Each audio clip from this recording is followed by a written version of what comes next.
menghadiri jemputan kenduri. Okey saudara semua, Assalamualaikum. Jadi ceritanya setelah hujan lebat reda, saya pun langsunglah pergi menghadiri jemputan kenduri yang berada di kampung sebelah. Kerana di pagi hari tadi saya ada mendapat undangan kenduri. Jadi jemputan kendurinya pukul 1 selepas solat Jumaat. Tapi ni saya perginya agak terlambat sikit saudara. Sebab tadi hujan lebat, bukan main lebat lagi. Cubalah tengok air yang bertakung di depan rumah ni kan. Masih belum kering lagi. Sebenarnya tadi lebih dalam lagi airnya. Tapi ini dah agak kering lah kan sikit. Dan ini saya sudah mulai gerak dari rumah untuk menuju ke rumah yang mengadakan acara kenduri itu. Jadi saya perginya pakai jalan dan tidak pakai sendal ataupun selipar. Sebab kalaulah keadaan jalan seperti ini, lebih bagusnya tak pakai sendal ataupun selipar. Kalau pakai sendal berjalannya lebih payah lagi. Jadi lebih mudahnya tak pakai sendal. Apa kata orang, pakai kaki ayam kan. Dan kemarin ada rekan sahabat yang minta tengokkan sikit suasana parit ni ketika air kering. Jadi ini saya tengokkan sikit. Beginilah keadaan parit di kampung kami ni. Kalau air kering memang macam gini keadaannya. Jadi pompongnya semua terkering.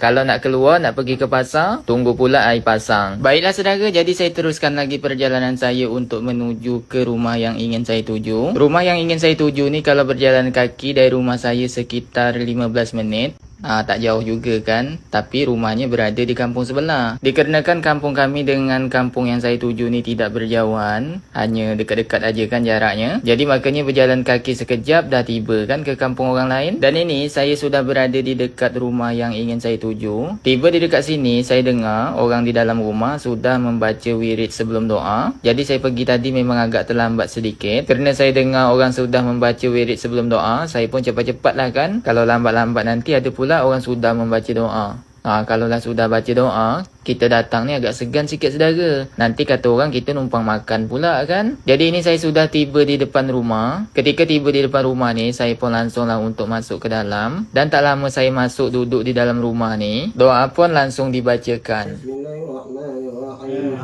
Allahumma shalli ala sayyidina Muhammad wa ala ali sayyidina Muhammad. Allahumma ighfir lana dhunubana wa walidayna warhamhuma kama rabbayana saghira.